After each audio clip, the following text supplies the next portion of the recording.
আসসালামু আলাইকুম ভিউয়ার্স। আজকে আমি আপনাদের সাথে আলোচনা করব বর্তমানে অনেকেরই প্রশ্ন যে আপনার ডি1 ভিসা এখন হচ্ছে কিনা। আসলে পর্তুগালের বেশ কিছুদিন আগে প্রচুর পরিমাণে ডি1 ভিসা দিছিল পর্তুগাল গভর্নমেন্ট। প্রায় আপনার 100% এর মধ্যে প্রায় যদি ডকুমেন্টসে কোনো প্রবলেম না থাকে 99% ভিসাই হচ্ছিল পর্তুগালে। বর্তমানে আপনারা সবাই জানেন পর্তুগালের গভর্নমেন্ট চেঞ্জ হয়েছে, নতুন গভর্নমেন্ট আসছে, বিরোধী দল আছে। বিভিন্নভাবে ইমিগ্রেন্টদেরকে নিয়ে পর্তুগালে বর্তমানে অনেক সমস্যাই তৈরি হয়েছে। তার মধ্যে একটা প্রধান সমস্যা হয়েছে আমাদের যে বাংলাদেশ, ইন্ডিয়া বা আপনার থার্ড ওয়ার্ল্ড কান্ট্রির ইমিগ্রেন্টদেরকে নিয়ে সবচেয়ে বড় সমস্যা।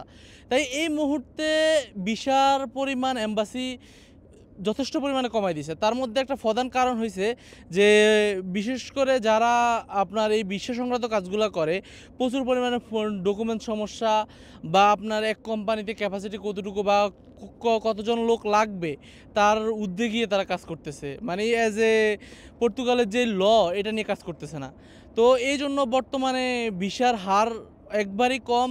আবার দেশের সমস্যার কারণে আপনার পর্তুগাল যেহেতু এখন সরকার চেঞ্জ হয়েছে, নতুন সরকার আছে, স্বাভাবিক যে কোনো একটা দেশে যখন সরকার চেঞ্জ হয় বা অন্য সরকার আসে তখন পর্তুগালের বা আপনার যে কোনো দেশে হোক ভিসার রেশো বা গভর্নমেন্টের যে কাজগুলো এগুলো অনেক কম হয়।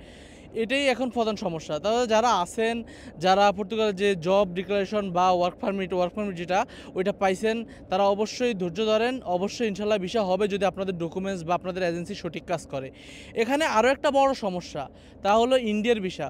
বর্তমানে বাংলাদেশ থেকে ইন্ডিয়ার ভিসা একবারই হচ্ছেই না, এটা হচ্ছে সবচেয়ে বড় সমস্যা। এই ইন্ডিয়ার ভিসা ম্যানেজ করতে পারলেই আপনার পর্তুগালের ভিসা হচ্ছে, বা প্রায় 90% মানুষের একটাই কথা যে আমরা ইন্ডিয়ান ভিসা পাচ্ছি না।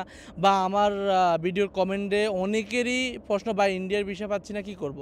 আসলে দেখেন, আমাদের দেশে যখন দেশটা স্বাভাবিকও ছিল তখনও আপনার ইন্ডিয়ার ভিসা নিয়ে প্রচুর সমস্যা ছিল, জালিয়াতি ছিল।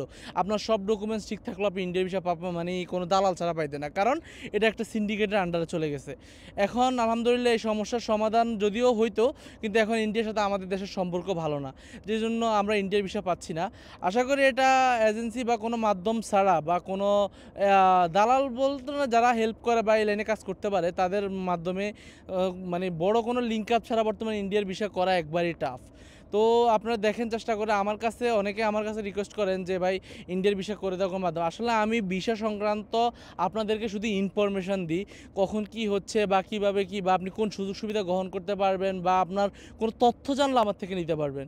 অবশ্যই আপনারা কেউ এমন রিকোয়েস্ট করবেন না যে আমার একটু ইন্ডিয়ার ভিসা বা এই ধরনের কোনো কাজ আমি করি না।